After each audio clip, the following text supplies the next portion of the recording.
Hernández Licona.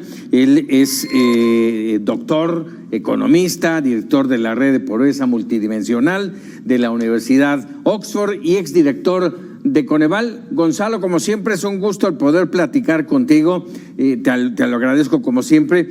Y te preguntaría así de bote pronto, es una estadística histórica y que hay que aplaudir sin duda el bajar la pobreza en México. Mira, Francisco, muy buenas noches. Por supuesto, la pobreza es uno de los indicadores más relevantes de un país como México. Y por supuesto, cada vez que baja habrá triunfos por parte del gobierno. Cuando la pobreza bajó con Fox, pues también lo celebró con champaña. O sea, todos los gobiernos van a celebrar esos procesos, ¿no? Y toda la oposición va a criticar cuando la pobreza suba. Eso es parte del proceso político, ¿no, Francisco? Sí. Pero como tú dices, hay que ver, por un lado hay que ver la noticia global. Efectivamente la pobreza bajó porque ya lo veníamos viendo con otras fuentes de ingreso, Paco, porque cada trimestre hay una encuesta de empleo que venía viendo un incremento en los ingresos del trabajo de la población por dos factores, Uno, un incremento importante del salario mínimo que empujó los ingresos, los salarios. Y en segundo lugar, que no es tan buena noticia, es que buena parte de los empleos que se generaron recientemente, que se generaron varios, 6.2 millones de empleos en los 6 años de López Obrador, la mayoría, 3.8, fueron de empleos informales. Entonces, por supuesto, un empleo informal te genera ingreso y eso te ayuda a solventar tus gastos, pero a lo mejor no es el tipo de crecimiento que queremos del empleo. Entonces, tanto salario mínimo, buena noticia, como crecimiento de la informalidad, no tan buena noticia. Son dos factores que explican el incremento de los salarios, de los ingresos laborales, más, por supuesto, el incremento de los programas sociales, que fue importante, ¿no? Y como tú lo señalas, además de mostrar la cifra global, que bajó la pobreza extrema un poco, también hay que señalar los retos. Y un reto que señalan estos datos es que todavía la carencia en salud es muy alta y creció, ¿no?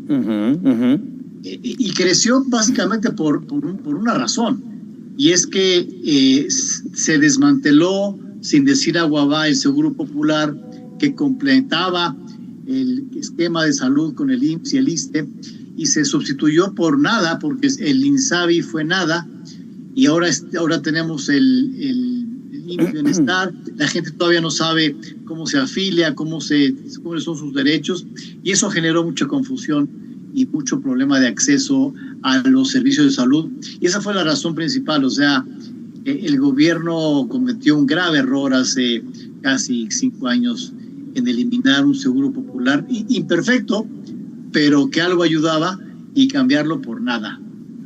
Y mira, justamente ahora que mencionas todo este entorno, Gonzalo, mencionar, a ver, ¿cómo entender, para que todos estemos, y el auditorio principalmente, cómo entender esto de la pobreza multidimensional? Que de alguna manera ya tocaste, pero para tenerlo muy claro.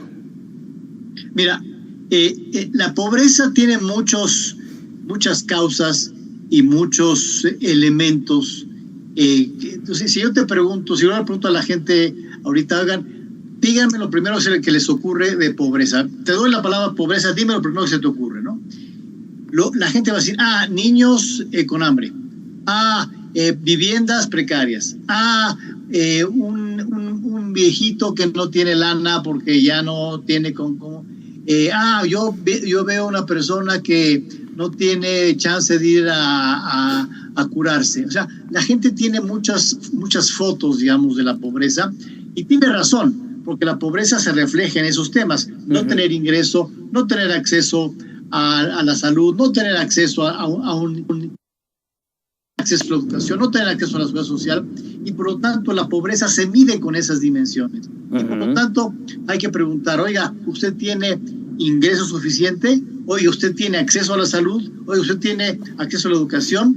Y cuando no tiene esos elementos, la gente está en pobreza en diferentes magnitudes, Paco. Y hablando de esas magnitudes, es brutal el tema de la salud. Dentro de esas carencias, una de las principales que le hemos venido mencionando y señalando y subrayando a lo largo de meses y meses y meses, mencionando, por ejemplo, el desabasto de medicamentos, pero los servicios de salud, terribles.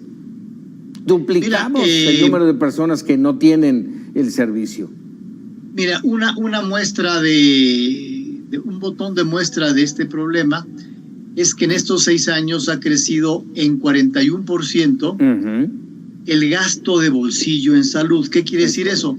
Es la lana que gastamos de nuestro bolsillo los mexicanos por tratarnos la salud, ¿no? Creció 41%. ¿Qué quiere decir? Pues quiere decir que la gente no le cree a su clínica pública, no le tiene confianza, no lo reciben, le dan cita dentro de 6 meses, no le dan medicinas, o y eso implica que la gente tenemos que gastar de nuestra lana cosas que seguramente con imperfecciones, pero con el Seguro Popular había más certeza. Yo tengo una persona muy conocida, muy cercana, que me decía, a ver, a mí me dieron más lana por el programa de adultos mayores, lo que está muy bien, sí, pero ahora estoy pagando con esa lana las medicinas y las cosas de salud que antes no tenía que pagar yo.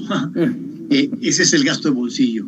Entonces, en fin, yo lo que quiero enfatizar es no escatimar que la pobreza bajó en su globalidad, pero también hay que señalar los retos, que son todavía muchos en un país como México, ¿no? Por ejemplo, programas sociales, por decir otra cosa. Crecieron los programas sociales, pero no están bien repartidos. Hace 6 años había más cobertura de programas sociales entre los más pobres que ahora, y ahora hay más cobertura de programas sociales entre los más ricos que hace 6 años. Entonces, hay muchas cosas por mejorar a pesar de los avances, ¿no? Sí, y hablamos nada más de salud, nos falta tocar el tema del rezago educativo, el tema del agua, en fin, muchas cosas pendientes. Insisto, y ya para cerrar, Gonzalo, sí, plausible que ya, por lo menos en estos últimos 2 años, más de 8 millones de mexicanos hayan dejado el estrato de pobres o de pobreza extrema, pero tenemos que seguir trabajando, y esto si no se soluciona, si no se le da un cauce adecuado, puede volver a crecer el número de pobres en el país. Gonzalo Hernández Licona, te agradezco como siempre que nos regales unos minutos. Muchas gracias, Paco. Un abrazo. Un abrazo.